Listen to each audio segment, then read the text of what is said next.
Scuppers at ESPN.com here on the latest edition of Hockey Today, the podcast. We chat with Leo Komarov, All-Star in Toronto Maple Leaf, and all things post-All-Star break.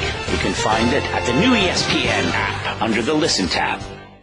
The topics are hot. The discussion is heated. And we're on fire. The First Take podcast starts now. And now, give it up for our championship team, Molly Karam, Stephen A. Smith, and Skip Bayless. First Take is on the road for Super Bowl 50 in San Francisco, and it starts now.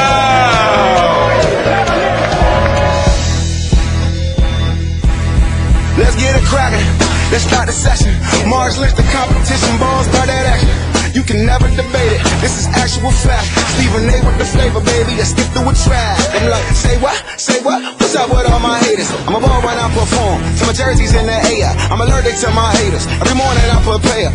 4 takes, that's you. 3 takes, not me. 2 takes if you lucky. First take, stop me. 4 takes, that's you. 3 takes, not me. 2 takes if you lucky. First take, they got me.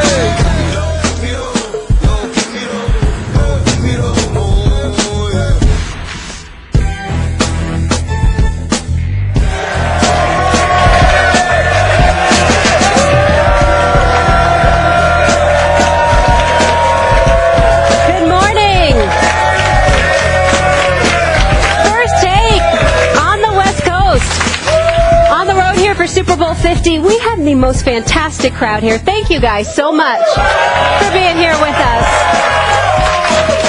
We're at Fort Mason Center, beautiful Golden Gate Bridge behind us, and we are so excited to be here. Gentlemen, Skip Bayless, Stephen A. Smith, good morning. How are we doing? Good. So good to see you. I got to drive home what you just said. Please do.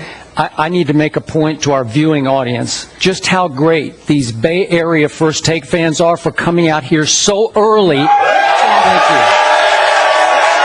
Thank you. And I got to tell you, this isn't the easiest place to get to. No so thank you for getting here. Yes. Thank you. So true. Ditto. Yes, thank you guys again. You guys are the best. And also joining us today, Matt Ryan, his team, the only team to beat, of course, the Carolina Panthers, the Atlanta Falcons. So Matt Ryan will be here with us. Oh, whatever. Be nice. It's too early for this, Skip. And friend of the show, Brandon Marshall, will also be into the house. We heard some new news, some Jets rumors.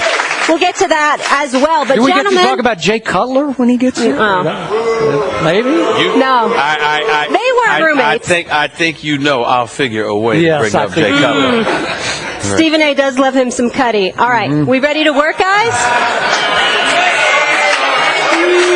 All right. Let's do it. We kick things off with Cam Newton, who was repeatedly asked about race during player availability yesterday. Take a listen.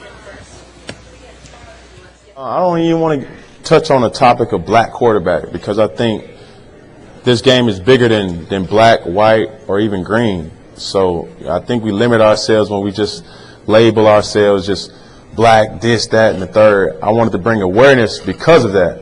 But, yeah, I don't think I should be labeled just a black quarterback because it's bigger things in this sport that needs to be accomplished. Why don't you want to elaborate on it? It's a big issue, don't you believe? No, it's not. The stereotype that a mobile black quarterback cannot throw in the pocket effectively. You don't think that exists? I think we shattered that a long time ago. You really believe that? It's fine.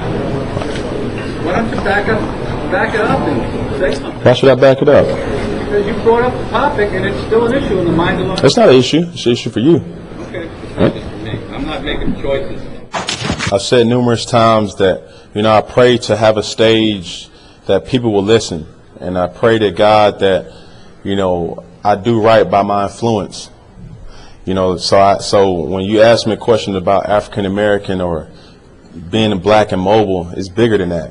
Because when I go places and I talk to kids and I talk to parents and I talk to athletes all over and they look at my story and they see a person, African American or not, they see something that they can relate to. It's bigger than race. It's more so of opening up a door for guys that don't want to be labeled.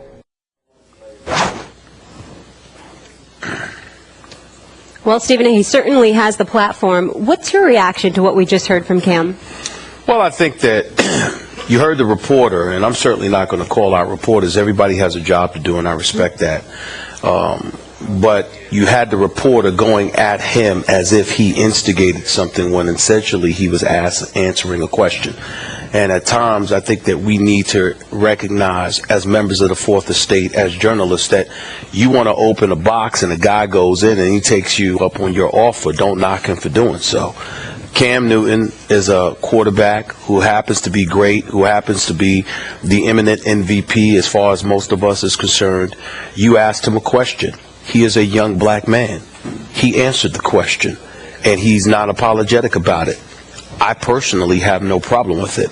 And then we obviously have a situation where ESPN did a poll, and I wasn't sure that I was really too keen on that idea of it, to be quite honest with you, because on its face I didn't think it was necessary, but it's the worldwide leader for a reason, and it has a right to do what it believes is best, to touch on issues that permeate our society, and that's what it did here, so I applaud it.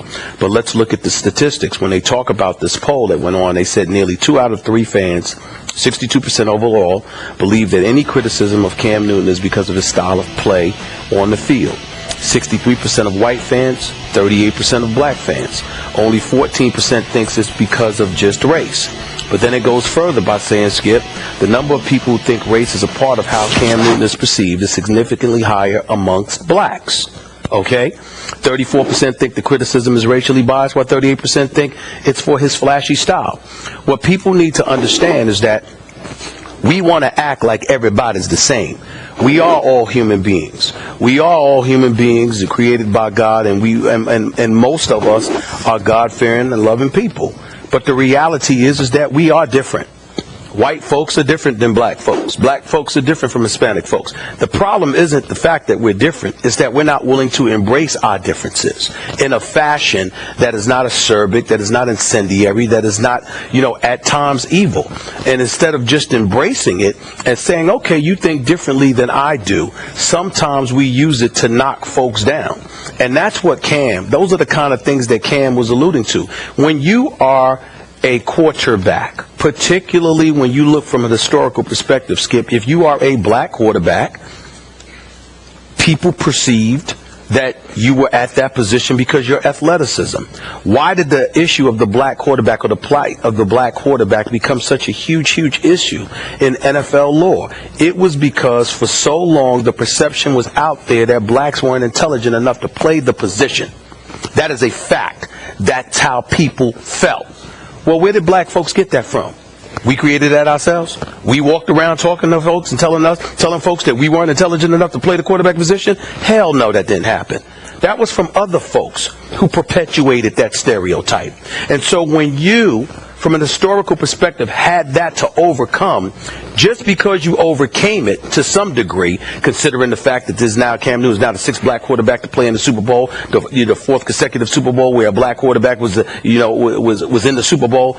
Even though those issues have been overcome, the residue, the effect, is still there, because it's still fresh in the mind of the black community. It might not be fresh in the mind of Cam Newton because he overcame it. It might not be fresh in the mind of Russell Wilson. He overcame it. It might not be fresh in the mind of the Doug Williams of the world, okay, and people like that. Yeah. But it still resonates to a community, because those who don't play quarterback, those who are not playing football, still have to live in modern day society where constantly the challenges of being black are something that we deal with in a very profound fashion every single day. You can't find a black person in the United States of America that does not believe that they are judged differently, that there are not obstacles that they have to overcome just because of perception. And I think where a lot of white folks make the mistake, if I may say so, is that if you say something about one of them, folks embrace it as if you're talking about all white people. We have evolved as a society. Whatever was said and whatever was exercised and whatever was employed by white America in the 40s and the 50s and the 60s and even times before that, and even as late as the 70s, although there are still trials and tribulations to overcome, there is no question that we are a better society today than we were in years past. There's no question that we have advanced as a society. There are no question that throughout American history, it wasn't just blacks fighting on behalf of ourselves. There were white folks assisting blacks in fighting against racism, civil rights violations, and beyond. A matter of fact, if there were white people that were willing to step forward and assist black folks in their quest for equal rights and beyond, we may not have gotten to the points that we have gotten to. So once we understand that we are all in this together, and that when folks are pointing out the trials and tribulations that we endure from a black perspective, and we're pointing the finger at somebody white who happens to have done something to us, that is not saying, oh my goodness, all white folks are this way, all white folks are that way. We're saying that it's still a problem by some, albeit probably a small minority, but it's still something that we have to deal with, because that small minority might screech the loudest, might be heard, and might give the perception to taint their community in such a fashion that black folks are looking at and saying, what the hell is going on? What are you going to do about this? If we understand that, then we move forward. But when you have a reporter who's coming at Cam, and he's coming at Cam in such a way where he's saying to Cam Newton, well, you brought it up, and well, actually, that's not true. He was asked about it. And not only was he asked about it, he basically said, I'm different. You have never seen anybody like me. This is what I bring to the table, and as an African-American quarterback, I'm going to have some of these things to deal with. He did not sit there and say, white folks are this, white folks are this, white folks are that. What he said was, this is what I have to deal with. And by the way, how inconceivable is that?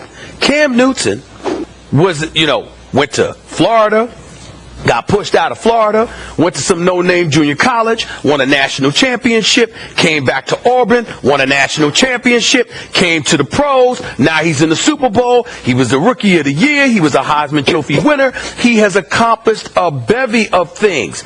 But we also saw, and to some degree witnessed, a level of scrutiny that he received in the midst of all of that stuff that may very well still resonate with him. Who is anyone to question that about him and what he had to endure and how it may still sting? Who is anybody to sit there and assume that just because he's successful with the Carolina Panthers, that, oh my goodness, he's not going under any scrutiny? He's walking the streets of the Bible Belt in Charlotte, North Carolina. And even though they may be celebrating him now, it was always that way. That he never had to deal with any scrutiny. That he hasn't listened to people telling him to grow up. That he hasn't listened to people saying to him, we don't like the way that you are. You need to exercise some level of humility. How do we know about the emails that he received? How do we know what he was subjected to? Those are the kind of things that people need to take heed to. It's not to point the finger and say, you're at fault, you're wrong, you're evil, or what it is. It's nothing like that. It's just simply understanding that when you are different, you have different experiences. Black folks have different experiences than white folks in the United States of America. It is a fact. Now, we're overcoming it more and more every day. I'm proud to be an American. I'm proud, even prouder, to be a black man. But make no mistake about it, despite my proudness and whatever, it doesn't mean that some days the road ain't hard. And if it's hard for me, and if it's hard for Mr. $100 million man in Cam Newton with $60 million guaranteed, could you imagine how hard it is for the average brother out here? I can't even begin to describe that. So when Cam Newton opens his mouth and he speaks, he's not just speaking about himself. He's speaking on behalf of a community that is relatively voiceless. And somebody like him alludes to the platform that he has, because when he opens his mouth, you are forced to listen and thereby adjust yourself in such a fashion where you have to take heed to what he says, because the typical black man out here can open his mouth and sing to the high heavens. He can go on Twitter and Facebook. He can do anything he wants. Nobody is going to pay attention. You don't get to ignore Cam Newton. So as a result, Cam Newton is saying, I'm speaking and you can't ignore me the way most folks in my community are feeling ignored. I applaud that. I thank him for it. I appreciate it. And now we move forward.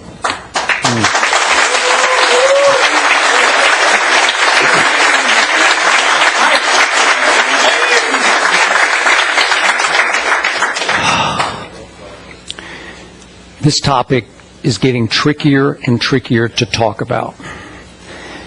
I applauded what Cam initially said because I believe he spoke straight from his heart. And now I'm going to speak from mine. I am clearly a white guy, so I'm going to have a very different perspective than you bring to this. And yet I'm a white guy who had maybe some different experiences than most white guys did. If I can go back to my high school days, because I had a lot of rebel in me, my favorite athlete in my high school days, and it was a long time ago, was Muhammad Ali. You can ask my mama if I didn't have Ali's Sports Illustrated cover up on my wall where he's standing over Sonny Liston after he shocked him. And what did I love about Muhammad Ali? He had the guts to stand up as a black man, obviously, and brag and boast and trash talk and back it up. Time and time again, he backed it up, and I loved him for that. My second favorite athlete, I had his Sports Illustrated poster up on my wall, was Joe Namath. Why? Because he dared to be different, to shatter the mold of the quarterback. At that point, mostly the white quarterback. In fact, it was all white quarterback at that point. And yet, Joe Namath, as we all know, he wore white cleats when everybody else wore black cleats. And it wasn't because it was a white statement, it was an anti-white statement that he was making. He had the long hair flipping out from under his helmet, and he was Broadway Joe. He lived the nightlife, and he loved it and made no apologies for it. Which brings us to the present with Mr. Cameron Newton, who stood up and made a very strong and bold statement straight from his heart. I'm going to say it again, just to reiterate what started this. I've said since day one, I'm an African-American quarterback that scares people because they haven't seen nothing that they can compare me to. That's the quote. And it left me wondering just a little bit. I loved what he said, but I had to read into it. This is why that reporter was trying to follow up, say, can you elaborate? Because I think, if I can speak for some white people, not all of them, but some, it left us wondering exactly what that meant, because it was a little cryptic. It left room for interpretation. Is he talking about we haven't seen anything like the way this quarterback celebrates on the field? Or is it, as some of our analysts have tried to convince me of, that he was strictly talking about his abilities? We've never seen this combination of abilities on the football field. This size, this strength, this ability to run like a tailback and throw like a drop-back passer, as well as anyone we've ever seen. It's a lethal combination for the opponent. So is that what we're talking about, or are we just talking about celebrations? And it left me wondering, because he identified, remember, he didn't have to do the racial identification. Did he volunteer that? He wasn't asked about being an African-American quarterback. He went there, right? So, Stephen A., as you know, unfortunately, we're talking about a young man here, but when you broach that subject, and I loved it that he broached it because it's made for some great dialogue, especially between the two of us right here. But you have to be careful that you elaborate to the point we all understand where you're going, because I'm still not exactly sure where he was going. I'm not sure. I think I know, but I'm not sure. You think you know, but he didn't get into details about, is he responding to criticism? And if so, which criticism? That one woman in Nashville, I keep telling you, that's the only public criticism I know of. If there's private criticism or past criticism that he has endured, which well could be the fact, I almost wish he had detailed his past criticism, okay? Okay, now let me go one other direction before you respond to this. Sure. My history with the black quarterback is lengthy and historic, because I had the privilege of covering the first consistent starting black quarterback in the National Football League in the mid-'70s for the old Los Angeles Rams, James Harris. Knew him well. His mantra to me was, please don't call me a black quarterback. I'm just a quarterback. James Harris wasn't very athletic. If you want to know the truth, he was shattering the mold. He was as beautiful a passer as I have ever seen as a 6'5" drop-back quarterback. I spent a whole week with Doug Williams before he was drafted. Wrote a big splash bombshell story in the LA Times. This kid is special. Not very athletic, to tell you the truth. 6'5" pure drop-back quarterback, right out of the Peyton Brady mold. Really? Won the first Super Bowl as a black quarterback. Great. And then through the years, I went back last night and I totaled up how many black quarterbacks have we seen start consistently in the National Football League, start significant games? We're up to 41. So we've come a long, long ways. Would you believe that over the last 15 years, we've had 4 number 1 overall picks as a black quarterback. And over the last 20 years, we've had 22 black quarterbacks drafted in the first or second round. Is that not progress? Is that not significant? To me, it's to the point where, if I may, you can laugh at me if you want, I don't see color anymore. I just see quarterbacks, okay? So it stunned me that all of a sudden I had to recalibrate my thinking as a white guy and say, oh, wait a second, Cam wants to be called a black quarterback because he's embracing his culture and his roots. And I thought, wow, that's interesting. So I had to reposition my thinking about it because it's breakthrough. It's trailblazing, okay? We've come full circle from don't call me a black quarterback to do call me a black quarterback, okay? Go ahead. Allow me to help you out here. I'll preface my comments by saying what I'm about to say is about the white-black dynamic. It's not about Skip Bayless. I sit across from you every day, and I'll vouch for your fairness and your open mind. You say what you say, and you feel what you feel, and you're very open about it. And one of the things that I think that folks in white America don't realize about black folk is that if you're open and honest about where you stand and why, we respectfully disagree with you, but we respect the fact that you're open about it. What black folks in America have a problem with is that proverbial iron curtain per se, or that glass ceiling. I hear you. Where you can't. It's something other than a meritocracy. Okay. You ain't judged on just merit.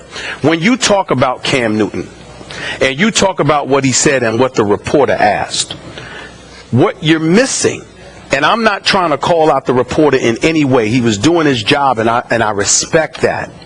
But essentially what you're saying is you wanted Cam Newton to come out and to detail exactly what he was talking about. Let me tell you something that black folk know about a lot of white folks in America that y'all don't realize. When you want the details, it's so you can pick apart what to knock down. When in fact, we're talking about the overall ambiance, cadence, and perspective that you're bringing to the equation more so than the actual facts of a particular situation. What if it just closes your case? What if the details close your case? Well, what I'm saying to you is this. Cam Newton can talk about emails. Cam Newton can talk about being attacked. Cam Newton can talk about being addressed on a particular incident. And you'll have white folks in America that says, well, that's this and that's that, but that's not necessarily me. I don't necessarily feel that way. But what he's pointing out is that it's something that is permeated throughout his life. It's something that he has experienced. And we have gotten to a point in our society where we want specific explanations to knock down stuff rather than deal with what's real. White folks have perceptions about black guys that may act the way that Cam Newton. You're trying to tell me that it's beyond the pale to imagine, to assume that white folks look at Cam Newton and they say, he needs more humility. He needs to calm down. He needs to appreciate the position that he's in. Okay? You trying to tell me that in corporate America, when black folks and white folks are working, a white guy is sitting there and is like, hey, congratulations, I'm supposed to be here. Whereas a black person is treated as if they should be thankful they are there. These are the kind of things. Now, whether they're factual or not is not the point. The point is, that's how black folks feel. It's entirely different than white folks. And no matter how many times you say it, there is a different perspective that is adopted depending on which group you are from. I am very, very big on respect. I'm very, very big on merit. Why? Because it's the only thing that I can gauge as to whether or not true fairness actually exists. When people try to convolute the argument, what happens is they're trying to have an escape route, to sit there and have plausible deniability in their favor, to say that's not true, that's not true. But what you cannot deny is the fact that this man feels the way that he feels. You have to deal with that. And by asking him, the more you ask him and implore him to be specific, then you're asking him to engage in a level of history that he may not want to go down that road. And more importantly, the more specifics you ask for, the more you're trying to knock down his perspective. You're not going to knock down his perspective because what he feels is what he feels. You have to deal with what he feels as opposed to what you interpret his facts to be. Okay, if I deal with it, then it makes me feel guilt and shame Right. for what went on before me. Sure. And that's not right. I can't fix it. I try to be the best I can be right here, right now, and in the present. Right. And I don't want to feel guilt and shame because I'm trying to do it the right way. Well, let me tell you this. I would make the argument that's how Barack Obama became the president of the United States. 69 million people voted for this man. There's only 30-plus million blacks in America. Okay. So where the other 30-plus million come from? It came from a generation of folks who obviously felt a level of guilt because of what has happened in this country historically. So maybe they just thought he was the best candidate. Is that possible? No, not 30-plus million. 30-plus million? Come on now. Again, this is what I'm talking about, because what I'm trying to say to you, of course there are many millions who obviously felt that he was the better candidate. Twice. That's Twice right. they did. Twice. Yes. But there is no question that there was guilt on a part of at least a small segment of this nation, which includes millions, who obviously felt that way. What I'm trying to say to you is when something like that is a fact, that obviously it speaks to what has happened historically. Now, you can sit there and say, it's a different day. Well, damn it, then treat it like it's a different day. Instead of sitting there looking for excuses to knock it down and knock down those perceptions, simply stand up and say, hey, he's got a point, but you know what? It's a new day, and we're going to move forward, and we're going to do things differently, and then everybody will be fine, as opposed to sitting there and going to your default position and acting like it's overblown, it's a bit exaggerated, it's not true. You can't say that to black people, because they will tell you, no way in hell do we feel that way. You could talk until the high heavens, but the divide will be as wide as the Pacific Ocean, because that perspective and that perception will never fade from the psyche of an African American community. It will never happen. Well, speaking of the Pacific, thank you.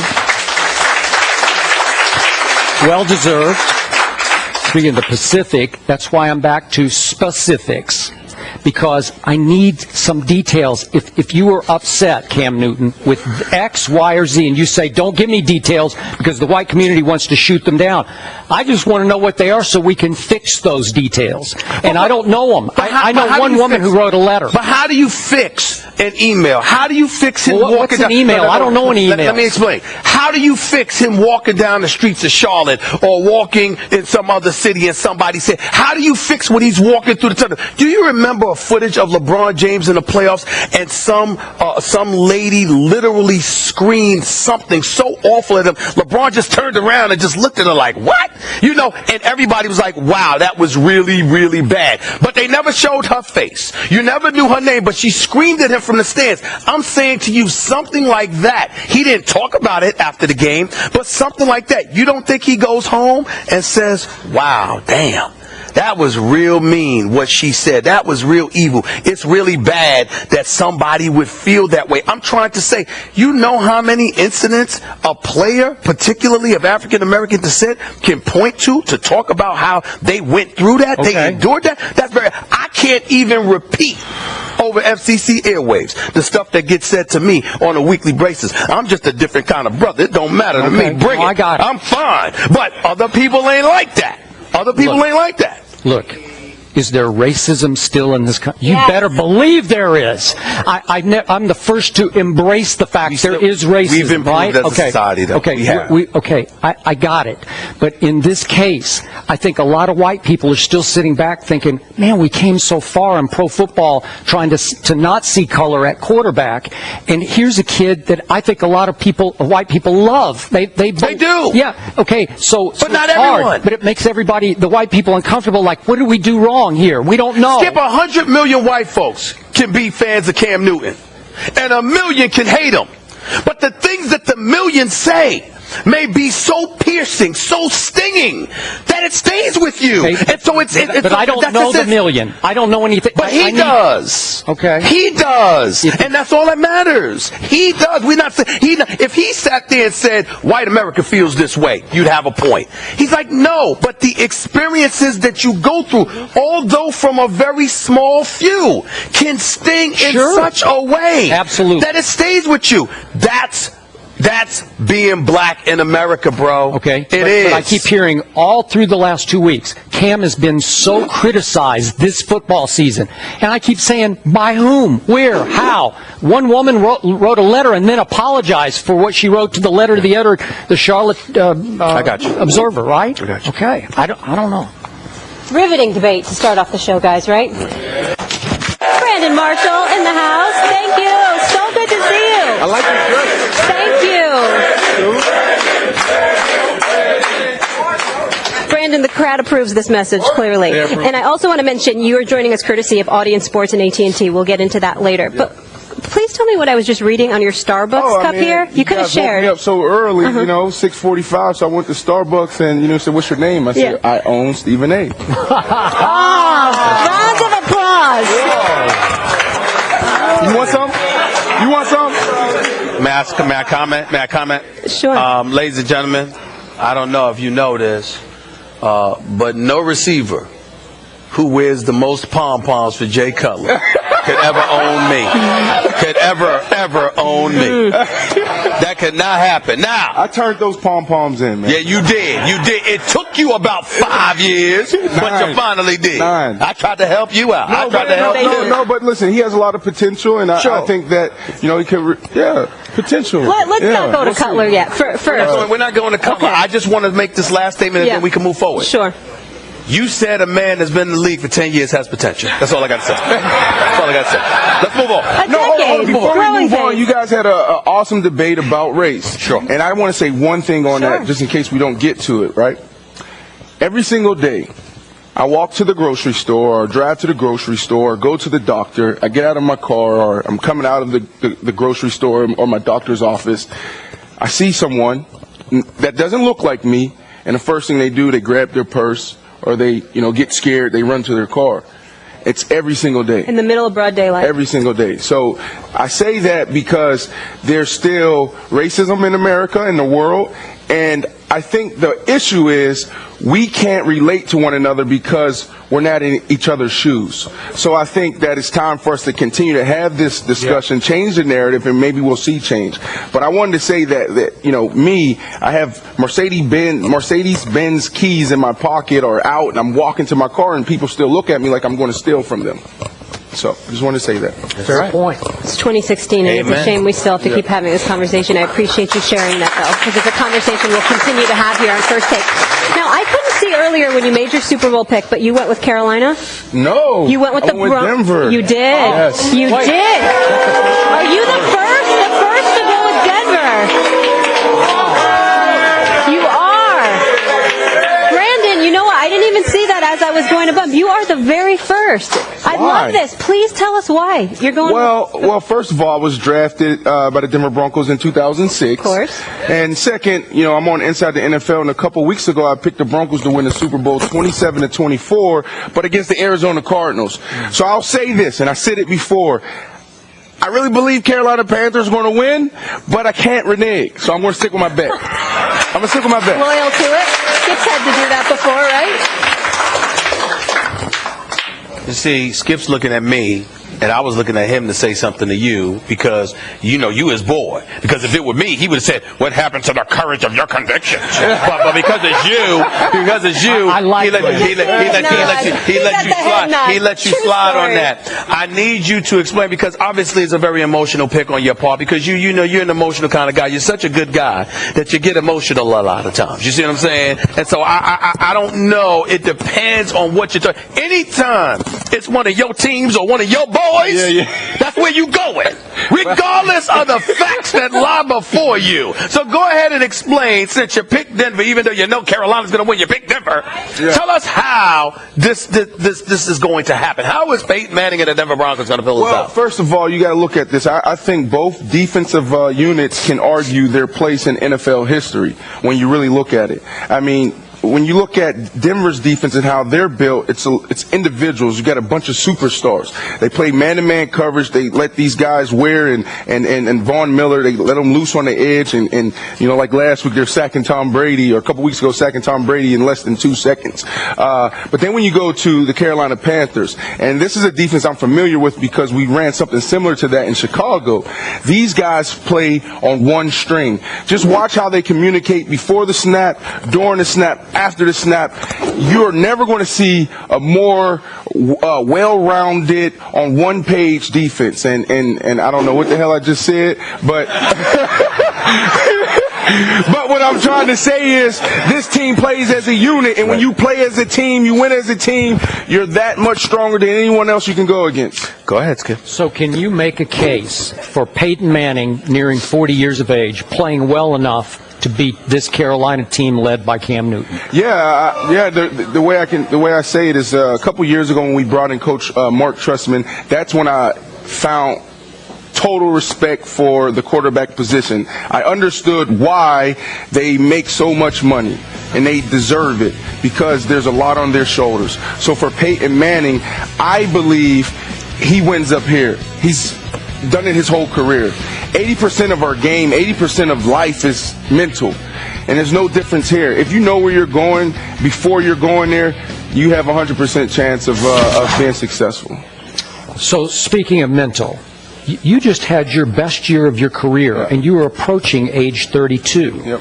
So explain how that happened. Was it 80% mental, what just happened with the New York Jets? Well, yeah, so you guys see that I have on my Project 375 shirt and lime green stuff. So you guys had me on before, and I talked about mental health, and it's so serious to me. So for the past 5 years, I've dove into this space, and I spend more time working out my brain than I do my body. And I think we saw that last year, whether it's overcoming injuries, is getting traded. And I got traded from a place that I really love. Like, that was my dream team. That was my dream city. I still love that place. I'm still a fan of that place. Which place? Chicago. Okay, because I was thinking Denver, Chicago. Okay, go ahead. Yeah, Chicago. So I say that because sport and life to me are the same. And I say this all the time. 80% of it is here. But we spend so much time working out in the weight room or trying to physically get through situations. If I was a GM, if I was a head coach, I will put my team clinician next door to my weightlifting coach. But we don't see that. We have the weightlifting coach in the front of the building or wherever on the first floor. Then we find a space on the second or third floor for our team doctor. And it shouldn't be that way, because if my players are healthy here and inside, they're going to be better on the field. And there's no difference between that and the workplace or government or corporation. I tell you something right now. I'm not the one to really get into this because I'm the one in the worst shape of everybody up here. But I would tell you, other than my friend J.J. Smith with the green smoothie drinks, I don't know anybody. Well, she's a best-selling author. She's big time. Oh. But the thing about it is that other than her, I'm thinking about this guy and how much he's in the gym and how much he takes care of himself. I'm thinking about you and mental health awareness and what you do to take care of your mind. And it's amazing what it provokes you to take care of. When I'm down, when I'm stressed or anything like that, you realize the power of the mind and how that could just deteriorate you. It's so I applaud you in your quest, and I really, really appreciate that. But I got to get on you about this. Before you go, did I tell you I own you? Yes. All right, go ahead. And didn't I knock that down by bringing up Jay Cutler? The point is that I got to get on you about this. The New York Jets. Yeah. Oh, man. Last game of the regular season. A postseason berth is on the line. Brandon Marshall's mind was right. Body was right. Had the quarterback that he wanted. That was a hell of a lot better than Jay Cutler ever was. No, I can't. Don't say that. It's the truth. Stop it. Stop it. Ryan Fitzpatrick this year was better than Jay Cutler has ever been. That is a fact. Don't argue with me about that. 2009, stop Jay? it. Just stop it. His non-playoff self. Here's the deal, okay? I asked the question. What happened to the New York Jets? What happened? Oh, man. So, listen, coming into this year. Gather your thoughts. No, I've been saying this for a month. I felt like we were the first team in history to overachieve and underachieve in the same year. You know, who would have thought that we would have won 10 games? I know internally our goal was to win 12. We really believe that, and I think you have to believe that. I think that's part of our psyche as players. You know, it doesn't matter if you're the Cleveland Browns, Oakland Raiders, sorry guys in the Bay, or the New York Jets. We believe every year. I love you guys. I love you guys. We believe every year is our year to be, you know, the best at our position. We believe every year is the year that we can take it. But the truth of the matter is some teams don't have a chance.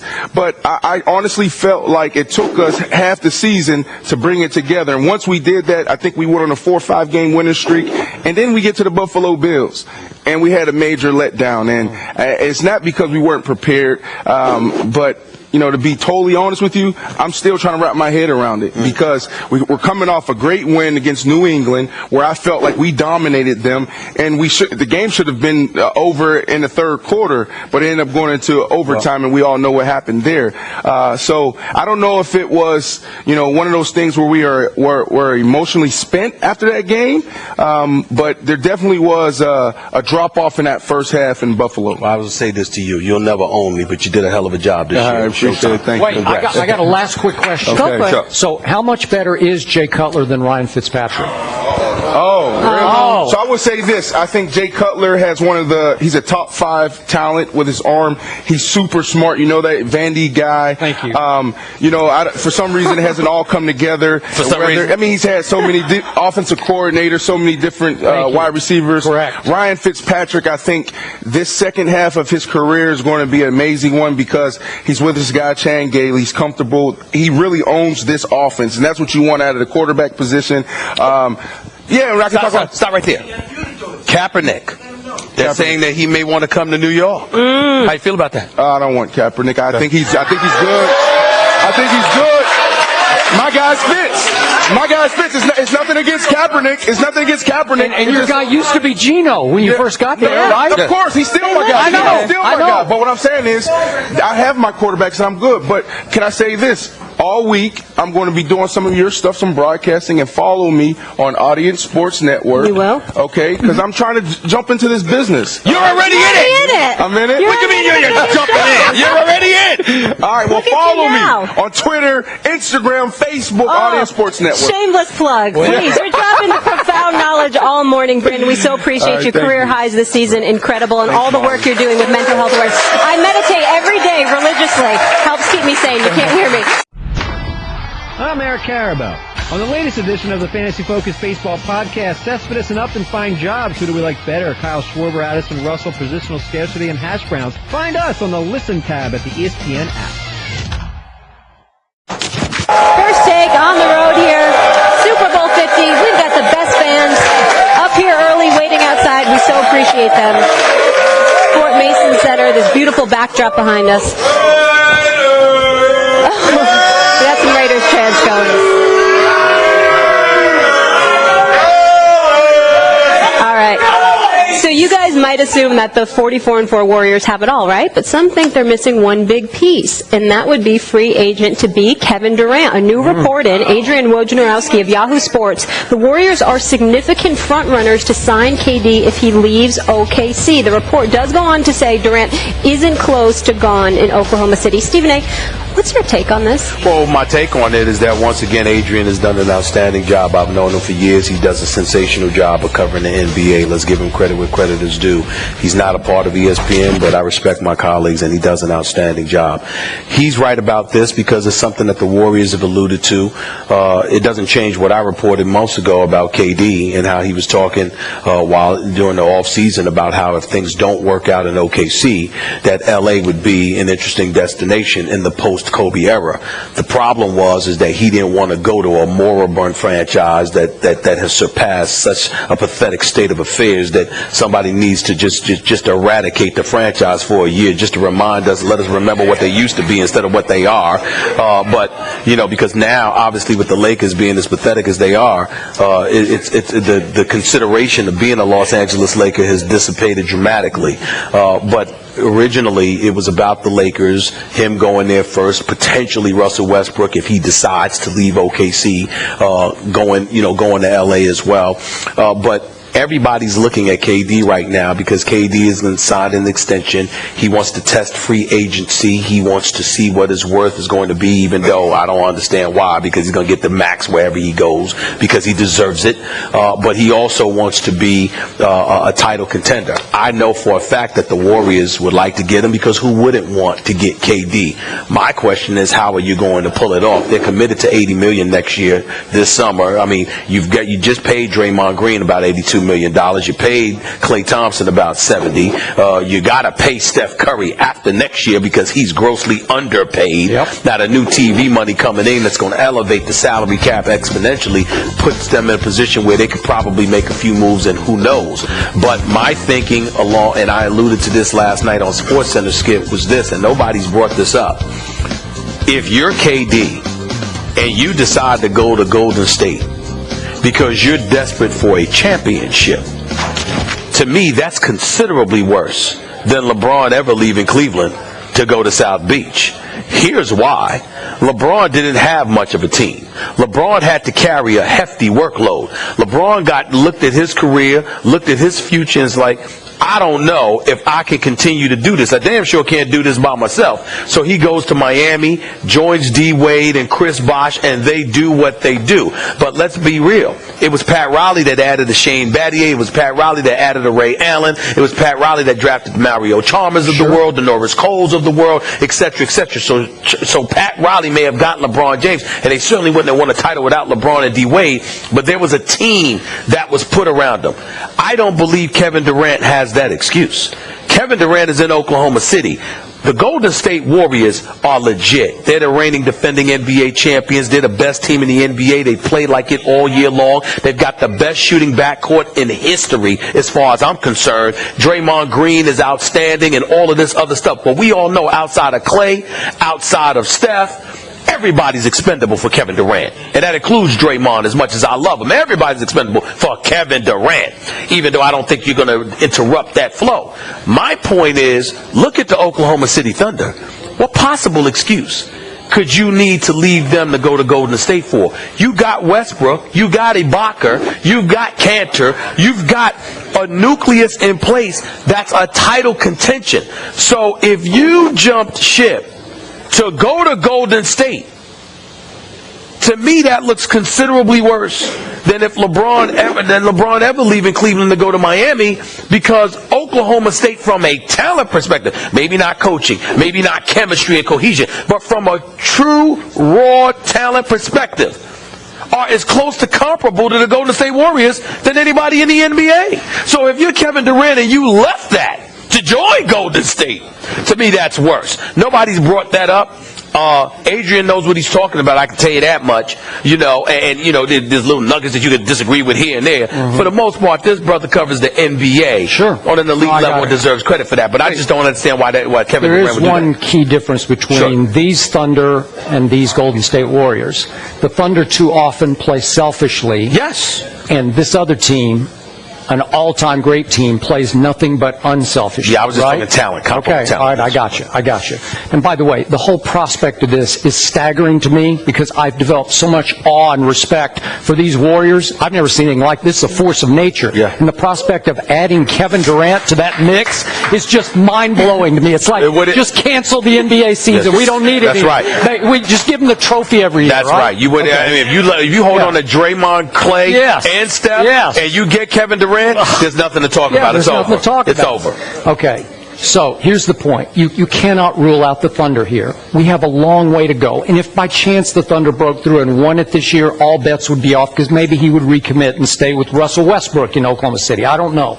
But the point is, this is what I have been told, so what I'm leaning toward believing is that sure, Golden State considers itself a significant front runner, but Kevin doesn't see them as a significant front runner at this point. Look, Does he have nothing but great respect for the way they play basketball? Yes. But Adrian pointed out in his story that maybe he and Steph are close because they share a spiritual bond. They believe the same thing spiritually. I'm told that's a bit exaggerated, that they don't know each other that well. It is. That's why I said little nuggets over there, right? Okay, got it. So is now Kevin Durant intrigued by the New York Knicks? You better believe he is. So we're still far from the finish line, but he is now newly intrigued by the Knicks. Is he intrigued by Golden State? Sure he is. He's also intrigued by my San Antonio Spurs. He loves him some Popovich. He would love to play for Coach Popovich and with, obviously, a Kawhi and a LaMarcus, because they've got a future with a Kevin Durant with those two pieces in place. And then, obviously, in the end, he's got a long ways to go where he's not leaning any direction right now. So I don't want to overstate this, but I don't think in his mind that Golden State is a significant front runner. Well, you're right. Golden State definitely has him on their hit list, but that doesn't mean he has them. Like I told you before, at the beginning in the offseason, he was talking about L.A., assuming L.A. was going to be remotely competitive, and thinking along the lines that a year later, Russell Westbrook may follow if things don't work out in OKC. Now, if they win the chip in OKC, all bets are off. They'll stay because that's really their thing. You've got Kevin Durant and his people, wanting him in a major market like in L.A., like a New York. They want him to win, of course. He wants to win. That's his priority. And he is his own man. Nobody will make the decision for Kevin Durant. Kevin Durant will do that for himself. Yeah. But the aspirations that others have for him, well, he's invited them to be a part of his inner circle for a reason. And so when you look, it's only a couple of dudes, but they matter. And so when you look at it from that perspective, anything's possible. Washington's on the outside looking in. I don't know what's going to happen. It's a bad situation in Washington. Miami thinks they've got a shot. Who knows what will happen there? Sure. So you look at it from that perspective, and we'll see what happens. The highest degree of difficulty, the one that would take the most guts to turn around, would be to go to New York, play in the Big Apple, and try to make the Knicks champions again, as you always say, since when was it? 1970, what was it, 3? Or 1973. Yep. 1973. Durant in the Eastern Conference with Melo and Porzingis would be attractive. But I will tell you this, and I don't know this because obviously I have not spoken to Kevin Durant, but let's be clear, from what I'm told, one of the aversions Durant has is being in the same conference as LeBron. I don't understand it. I'm not sure I even believe that, because to me it's harder to be in the West. I agree. It's harder to be in the West, but that is what some people have said. In other words, some people are your kryptonite, and LeBron is considered his kryptonite. I don't know why, but that's what has been said. KD averages 30 points per game against the Warriors. It'll be very interesting to see where he lands, and we'll certainly track it every step of the way. We have traveled a long way from our home in Bristol, Connecticut. 3 time zones and nearly 3,000 miles later, we have moved coast to coast, and we're here in the Bay Area ahead of Super Bowl 50 at Levi Stadium in Santa Clara. And First Take is at General's residence of Fort Mason in San Francisco, and we are so happy to be here. Our crowd's fired up, got here early. We so appreciate them. And a beautiful backdrop behind us. But we're really excited about our next guest, the Falcons' all-time leader in passing yards and touchdowns, and his Falcons, the only team to beat the Carolina Panthers this season. We welcome to the desk Matt Ryan, courtesy of Gillette Fusion Pro Shield. Thank you so much for being with us. Thank you guys for having me. We appreciate it. So you went with the Panthers, the pick board. That had to be a little tough for you. How come you think they're going to win it? Well, yeah, it's definitely tough to pick somebody in division. But I know, having gone against them twice this year, they're about as complete a football team that I've played against during my career. I mean, they're solid on the defensive side of the ball. They play great offense. They're good on special teams. They don't beat themselves. I just think they're a team that's tough to beat. From the quarterback position, what has to happen in order to exploit them? I don't know, because we hear about Peyton Manning, the health, even though he's looked decent in the playoffs. Can he throw outside the numbers? We're thinking about Josh Norman being on one end, but obviously Charles Tillman is out. Quillen Finnegan, we don't know what he's going to be able to do.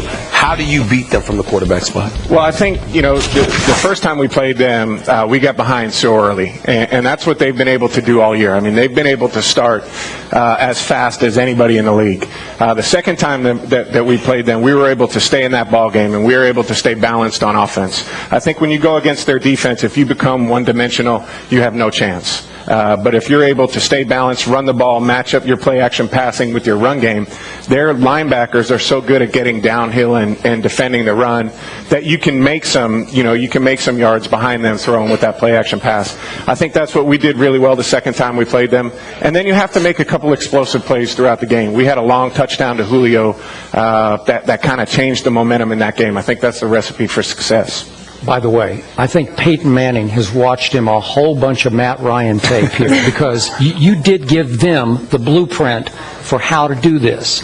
Now I want to go one level deeper here. On third down in that game against Carolina that you won 20-13 in Atlanta, on third down you went 7 for 9 throwing the football. Now that's pretty great. That's hard to beat because it allowed you to control the clock 36 minutes to only 24 for Cam and company. Now to your point, you only rushed for 77 yards, but you kept trying. 30 times you ran the football, and you were getting less than 3 yards a carry, but you just kept saying, no, let the clock run, and then when it comes to third and long, I'm going to have to find Roddy or Julio or whomever for a gain to keep the football. That's it. I mean, we didn't run the ball really well, but we stayed with it, and what that does is it doesn't allow their pass rushers to just pin their ears back and get after you for 60 minutes, and that was huge for us. And then we were really efficient on third down. I think we were 7 of 9 passing the ball, but we had a third and 14. 9 out of 15 overall. Yeah, we had a third and 14. I think that went for a 70-yard touchdown play too. So I mean, it's one of those things that you have to play great on third down, and it's difficult to do. But you have to continue to run the ball because their defensive line is too good to match up passing the ball. So what did you see? They're mostly zone, I assume that's what you saw mostly.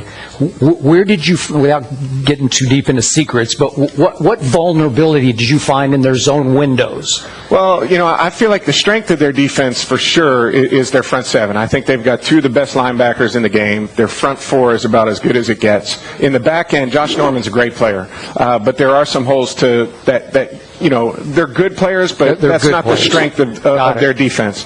We always felt like, regardless of whether Josh was out there, we had a guy that it doesn't matter who you line up against. He's an advantage for us. So that was one of the things that we had going for us. Denver's got some talent at the wide receiver position, too, that can go out there and make plays. But that, to me, is the area where if you're going to beat them, you have to get after their secondary in certain spots. What can Denver's defense do against Cam Newton? You've watched this offense as well. Cam's a beast. I mean, he really is. He's had an unbelievable year.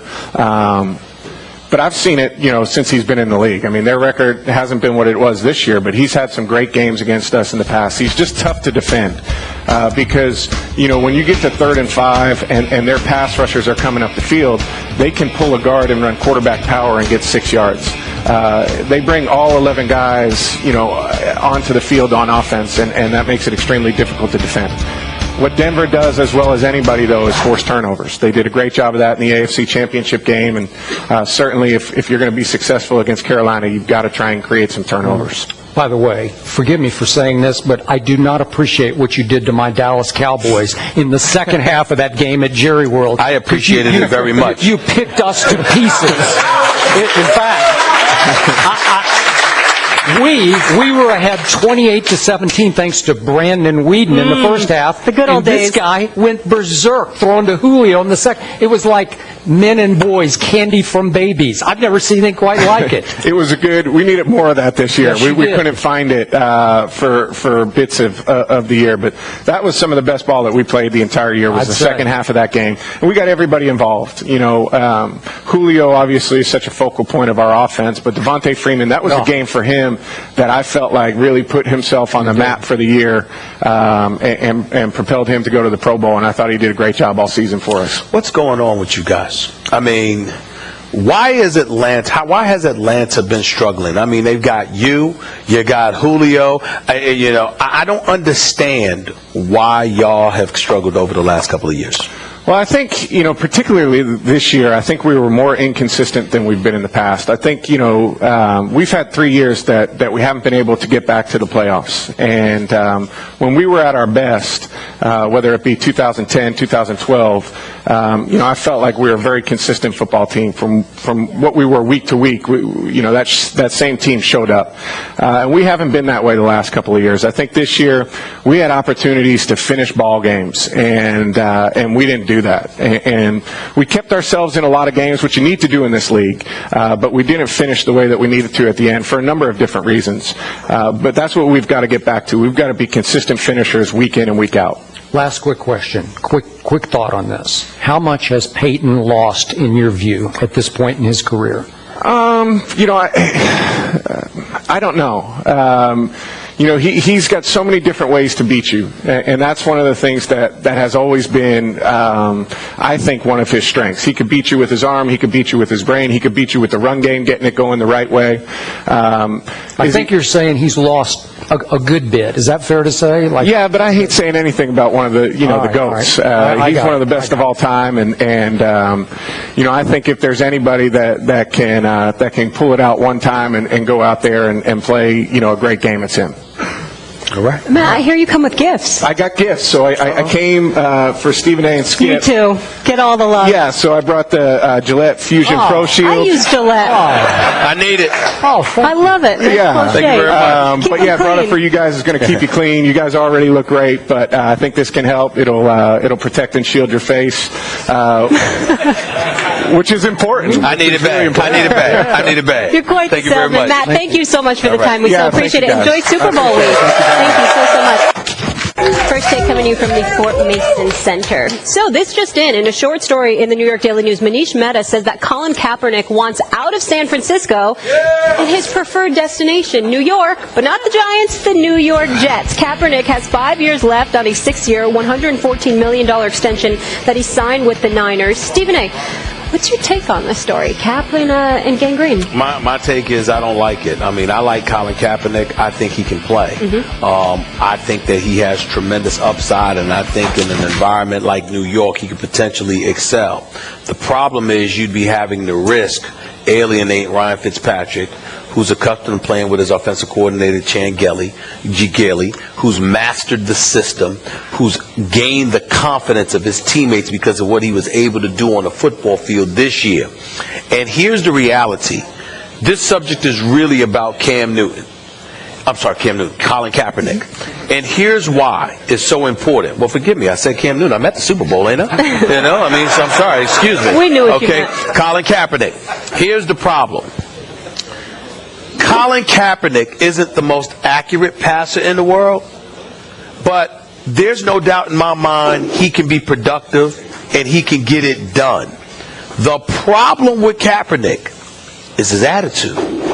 And what I mean by that is that when you're playing that quarterback position, you need to be an individual that the troops around you want to play for, not just with. Everybody else you can play with. But the quarterback is somebody you need to play for. Because the quarterback is basically the coach on the football field. He's pulling all the strings. And if you don't want to follow him, you're not a real team. This is why when we talk about Manziel and all that stuff, we'll get into all of that later. There's so many questions and there's so many strong opinions about him. Because if you're not playing the quarterback position, there are things that we could gloss over and tolerate. But because of how important the quarterback position is, the responsibilities, the onus placed on your shoulders are more significant than it is on any other position on a football field. So if you are an individual that people are questioning your attitude, your willingness to go all out, your commitment to excellence, your attitude as it pertains to, do you really care about the next man and uplifting him? That's not a responsibility that seems fair to place on one individual when we're talking about a professional sports team. But unquestionably, it applies to the quarterback position. You got to be somebody that inspires dudes to play with you and for you. And if you're not that guy, and you're just another player that wears the same uniform as those guys, you cannot be the quarterback for that team. Because when you're the quarterback for that team is destined to be average at best because you don't lead. It's the one position on a football field that literally requires you to be a leader of men. Tell me one great team with a great quarterback where the players don't sit there and talk about that man right there. It's Cam this year. It's always been Peyton. It's always been Brady. It's always been Drew Brees. But every single time we've had questions about a team, it's usually questions about their quarterback. Yep. And that is inescapable. And that is the problem that we have with Colin Kaepernick right now. We don't know what we're getting with the personality that is Colin Kaepernick more so than his skills. All right. So it's interesting. You brought up Cam. You and I both had issues with him in the past when they were losing, and he seemed to separate himself from the losing, sit on the end of the bench, put the towel over his head, and act like I don't want to associate with that mess over there. Once they turned the corner and broke through, there's not a better leader in the National Football League than Cam Newton has turned into. He plays with such authentic, believable joy. Everything. He celebrates with pure, authentic joy. Everything. His teammate, they feed off his joy for playing. When Kaepernick was winning under Harbaugh, he seemed so unhappy with winning. He seemed to have a chip on his shoulder. He seemed sour and dour when he was winning, where he wasn't comfortable with his situation. And I was told that incident he had with a teammate 2 years ago, some was written about it, but it led to the beginning of the end of him losing this football team. I believe in the end he lost this whole locker room. So he needs to start over. I'm not saying he couldn't start fresh. Now, is New York, that's probably his preferred destination. I'm a big Bryce Petty fan. I told you that. So I like Bryce Petty. And we have no idea what he can do in pro football because he hasn't gotten any chance yet. But I know they are developing him, and they do like him for the long term. I don't know if have you given up on Geno yet? I wasn't the biggest fan going into his draft. I'm Ryan Fitzpatrick to Bryce Petty. To me, Geno, look, man, you're the quarterback, and you find yourself in the face of a 250-pound linebacker that you owe money to, you a new fool. Yep. I can't trust you. I hear you. I can't trust you. I just can't trust you. I agree. So, in the end, I'm not sure this is the best destination for him, but I do want to see Colin get a second shot in this league at a place where he can prove that he can win a locker room and lead a football team. That's absolutely correct. And the last part is this. In the end, before the injuries and all of this other stuff, here's what it comes down to in the eyes of the viewing public, meaning other NFL teams. You lost your job to Blaine Gabbert. Really? I mean, and look, man, look. You ain't lose your job. You ain't lose your job. So you lost it to Blaine Gabbert.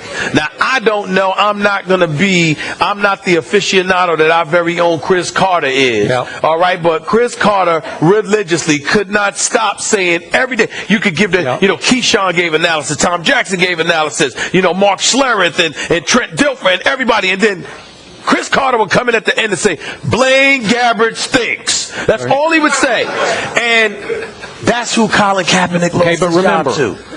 I'm not giving him a pass for this. I think he lost his team, not his job. He didn't get beaten out. He lost his locker room. And after a while, you just have to go. And I'm responding to you by saying, you tell me one quarterback in history who lost a locker room and recovered from that. Yeah, I don't know of any. You don't lose. It's one thing to lose your locker room because they look at you and they say, damn, you just can't play. We love you, but you just can't play. No, he lost his locker room because of attitude. Unless he goes to some shrink and gets that addressed, whatever personality disorder he might have, and I'm not saying he does, but I'm just speaking facetiously, but whatever it is, unless he gets that addressed, I don't know how you can overcome losing a locker room due to your attitude, because if Blaine Gabbert stinks, that means your attitude was even worse. Agreed. Regardless of that, we hope to see the 2014 Colin Kaepernick again, who set career highs in passing, rushing, that depends just on his about attitude. everything. It does. Got a bad attitude, we don't hope to see him again. Scott Burnside, ESPN.com here on the latest edition of Hockey Today, the podcast. We chat with Leo Komarov, All-Star and Toronto Maple Leaf, and all things post-All-Star break. You can find it at the new ESPN app under the Listen tab. And today we have an exceptional crowd as always. Thank you guys so much for being here. We so appreciate you. And this is my favorite part of the show because I get to be in the trenches with our First Take family, our loyal viewers. And we have a special guest right now. You might have Xavier here, Lopez from San Jose. Obviously a big Cowboys fan. You have the coolest dad ever. He lets you skip school, I hear. Yes. Okay. All right. So Skip's going to love this. What's your question for him? What are the chances the Cowboys win the Super Bowl next season? Woo, what a question! See how happy you made him? Would you haters keep it down? That, Molly, that is the single greatest question ever asked in the history of Mollywood. We love Xavier. It will always be the greatest question. So here's my answer. If you could guarantee me that Tony Romo will stay healthy all the way through next year, and that Des Bryant will bounce back 100%, and that Jerry Jones will draft a pass rusher who will immediately contribute next year, and that Orlando Scandrick will come back 100% healthy, and Sean Lee will stay healthy next year, I'm picking my Dallas Cowboys to win the Super Bowl next year. Wow. Yes, I am. Yes, I am. Yeah. You know I'm right. Stephen A. Smith is scared to death that I'm right about this. So in other words,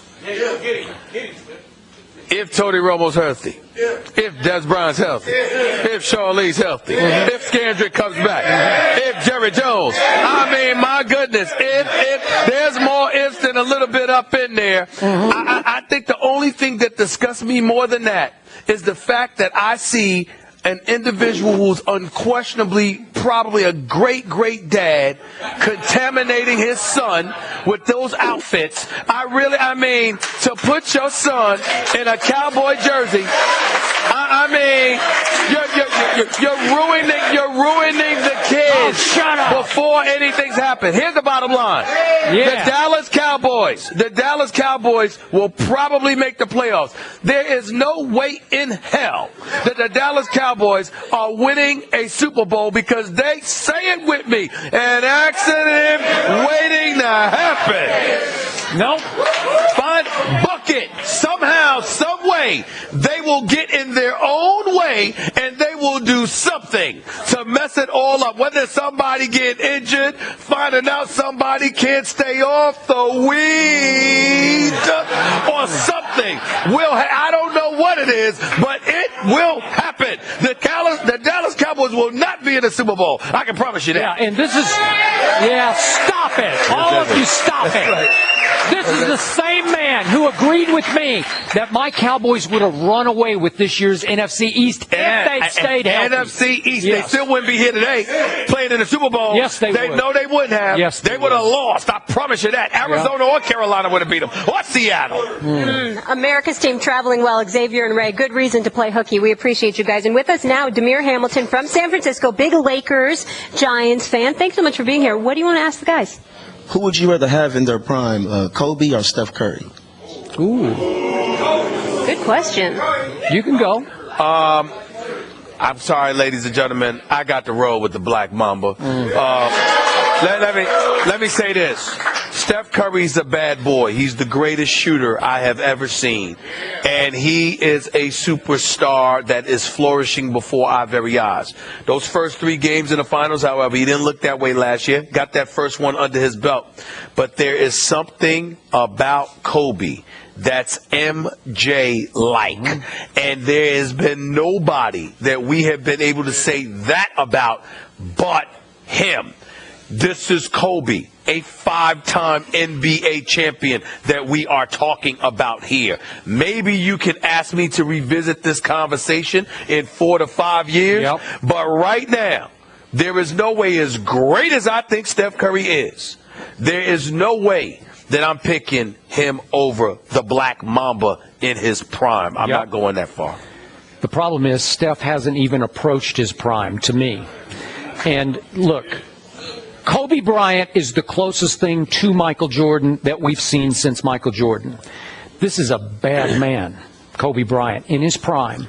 But I reserve the right to change because I'm starting to wonder if anybody can even win a single playoff game against this Golden State team. Is it possible they're going to sweep the playoffs and sweep LeBron and company? Yeah, but that team, the team is different than the individual. The individual is the question. Yeah. I know, it is, but he is clearly the leader and the driving force of this question. team. If they do sweep the playoffs, depending on his performance against LeBron, I assume, in the finals, if he lights it up the way he's been lighting it up, because talk about chip on the shoulder, they've got a big one. They want to show us that we underrated them even after they won the finals last year.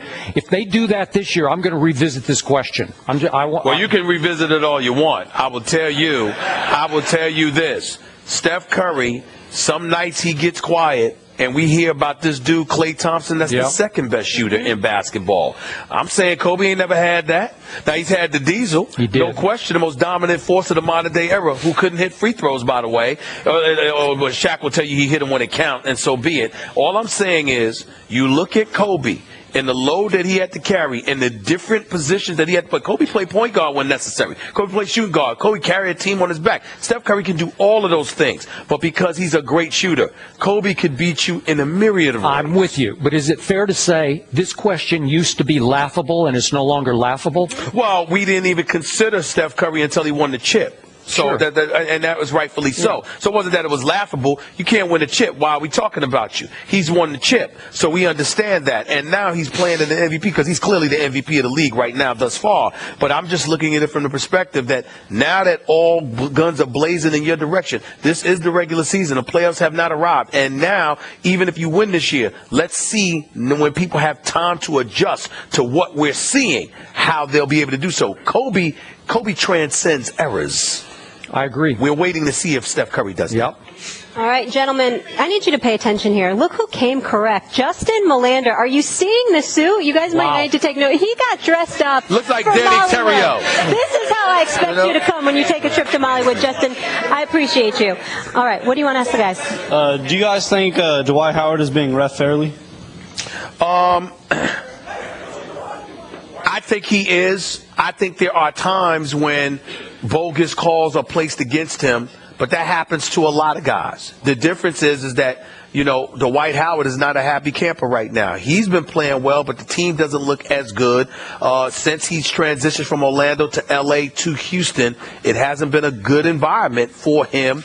His brand has dissipated before our very eyes. I think there's a lot of frustrations outside of basketball that it has influenced Dwight Howard's mood on the basketball court, and I think that has something to do with it. You know, once upon a time, I considered Dwight Howard a star who could dominate like a superstar on given nights. Now, I think I and also the referees view him as just another pretty good player. Yeah. And I think they've lost respect for him because he doesn't always play as hard as he should on either end of the floor. So when you don't command the ref's respect, you don't get it. And I think other teams have figured out you can beat on Dwight Howard and get away with it. And it's, I'm going to say it's unfair because he gets pounded on it. Well, I'm not going to question his effort because sometimes he's played through injuries and he doesn't get enough credit for that. And Dwight Howard is a really good guy. I think the problem is that because he's such a good guy, he spent so many years tolerating so much that now players aren't scared to go at him, number one, because he's not going to get back at them, and number two, they'll probably get away with it because the refs knows he's not going to get back at them. So his nice personality has actually hurt him. Plus, he seemed to have priorities other than basketball, and that has diminished his brand as well. Skip, Stephen A., fair to say that our First Take faithful brought it with these questions. Yes. I think I need to step my game up. I appreciate everybody getting involved. This is very important to us. We want to take a moment to thank those behind the scenes who make these road shows possible. So much goes into the preparation of the show, and we have a great crew to help put it all together. We so appreciate you. Thank you, all of you. And we have a great crowd as well. First Take at Super Bowl 50 in the Bay at Fort Mason Center. And we're really feeling the love today. We so appreciate everyone being here with us.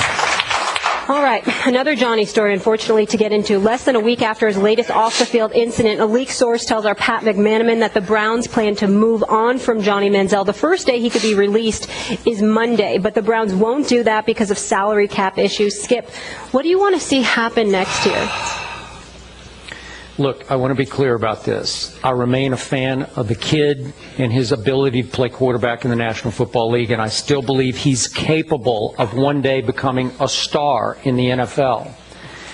I'm hoping that the entire league just says no to Johnny Manziel. I'm going to repeat what I said on Monday to you, which is that I know a couple of people who used to know Johnny very well who say they don't know him anymore because he no longer knows who he is.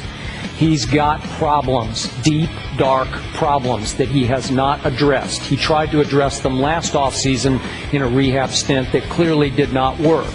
So I'm hoping, out of tough love, that the league says no to Johnny, so he is forced to look in the mirror and get himself right once and for all, because until he does, he's got no shot in this league, if he has any shot left at all. Are some teams going to be intrigued by his ability and capability? Sure they will be. But I'm pretty sure we're real close to the whole league saying no more Johnny until Johnny can demonstrate that he's in control of Johnny off the field. I literally have absolutely nothing to add. I could not agree with you more. Every single syllable you uttered, because it's a problem. And I know him. I've spoken to him on many occasions. It's an issue. And I think what people need to be to put into perspective for those out there that may think that folks are being too hard on him, let's pump the brakes and think about something here. First of all, you want him to get help. All right? It's not like you're saying get rid of him. We don't want to ever see you again. You want him to get the help that he needs. He went into a rehab clinic, purportedly for alcohol. We don't know if it was limited. We don't know if this is not a laughing matter. We don't know if it was limited to that. And then keep in mind, when he was on that side road with the cops, according to the police report, domestic violence was involved, because the girlfriend said he had hit her, he had struck her, and it was at that time that he admitted that he had been drinking when he wasn't supposed to be drinking. And then just the other day, supposedly there was another incident involving him where the girl called the cops, and she said she wasn't just worried about herself, she was worried about him. So they literally sent helicopters hovering around the city to find this guy, to make sure that he was okay. This is the quarterback position that we had. This dude makes Colin Kaepernick look like Joe Montana in terms of his personality. We just finished talking about Colin Kaepernick and how the attitude's got to be right. You can't alienate the locker room. He doesn't. I mean, come on now. That's nothing compared to what Johnny Manziel is going through. He's got a big-time problem, and it has to be dealt with, and there's no incentive for him to deal with it coming from oil money and affluence. He doesn't have that to worry about, okay? So the only thing he has to worry about is not being allowed to play the game that he loves. And I think some tough love is required here, where I would approve of collusion on the part of NFL owners in this particular instance, where they band together and say, you are somebody we are not going to touch at all for this year until you get yourself the help that you need. Yep. And the saddest irony of all to me about this is Johnny's teammates at A&M and in Cleveland generally really like the guy. They really do. They do. That is true. And after a while, they get sick of having to answer questions about his misbehavior off the field until they finally say, well, we can't trust him anymore. You're also the Cleveland Browns. You have a superstar talent in Josh Gordon, who clearly had his own issues, and he was suspended for the year. You really don't need them around each other. You know and they are close. And they are close. Yeah. They are close. And they're both good guys. But you don't need, ladies and gentlemen, my last line. Everybody talk about, resisting temptation. Let me tell y'all the best way to resist temptation. Avoid it. No question. Don't have it in front of your face. That way you don't have to resist it, because most times you're not. That's why it's tempting. Keep yourself out of those situations. That's great advice. As I always say, we all want to see Johnny healthy and playing football. And I'm very excited about this next story. Oh, Skip, feeling the love. Let's get into it. That's the first love I've gotten all day. Oh, please. You got a razor. People love Stephen A, and they love Molly. It's okay. Oh, it's okay. Yeah.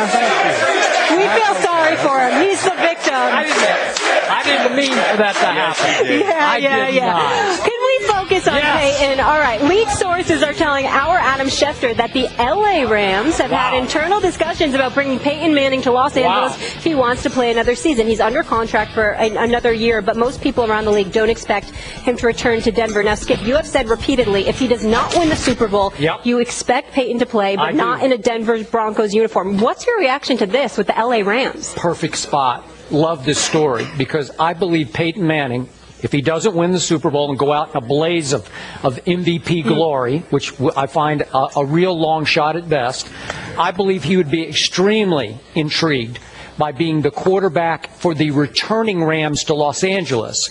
With Todd Gurley to hand off to and Aaron Donald leading that defense, this team is a contender. I'm not the biggest fan of the head coach, but I think Peyton would know that he could slide right into that quarterback spot because that's all this team, to me, was lacking last year with Nick Foles and before that with Sam Bradford.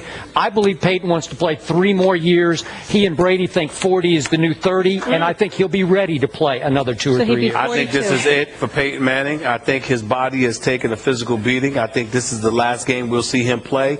But as it directly relates to your point about him going to Los Angeles to play for the Rams, I have one word that will change your mind on everything you just said with your little soliloquy. Are you ready? You better be good. Jeff Fisher. Well, I said I love the coach. I mean, listen, and what I'm saying to you is Jeff Fisher, or how about Stan Kroenke? I mean, both of them. I mean, listen, they're good at making money. I mean, Jeff Fisher could give lessons on how to keep your job. 21 years coaching in the NFL, made the playoffs 6 times, missed the playoffs 15 times, still getting contract extensions, making millions of dollars. I mean, Lord have mercy. You want to learn how to be employed in the United States of America, go to Jeff Fisher. He can teach you about something. I'm serious. I mean, so that's the way. I'm not questioning the man's football acumen. I'm not qualified to do that. I'm questioning his results, which are few and far between. He and got so when to you the look Super Bowl. got to the Super Bowl one year and disappeared for about a decade. This is life with Jeff Fisher. So I'm just saying to you, Peyton Manning being in that situation, good luck with that. I don't believe it. Wouldn't you be intrigued by the talent on both sides of the ball? I'd be intrigued by the talent on the defensive side of the ball. Gurley's a stud, no doubt about it. You know, Austin is no joke, but overall talent on offense, I'm not sure about that. I'm not sure. I don't know. For a team to be successful in LA, right? And you got to have sell tickets. What a great stage to be for Peyton's here right now. Story. Peyton's here right now in this Super Bowl because of John Elway and the team he put around him. You got faith that the St. Louis Rams can do that? Maybe Elway is here because of Peyton Manning. No. Oh. Peyton Manning's here because of Elway. Thank you guys so much for being here with us. Here because of Thank you. We so appreciate you. We're back tomorrow. Antonio Brown, Vince Vaughn will be here. Have a great day. The NBA on ESPN Radio. Chris Paul and the Clippers head to Miami to face Chris Bosh, Dwayne Wade, and the Heat. Coverage begins Sunday at 1 Eastern on ABC and on ESPN Radio.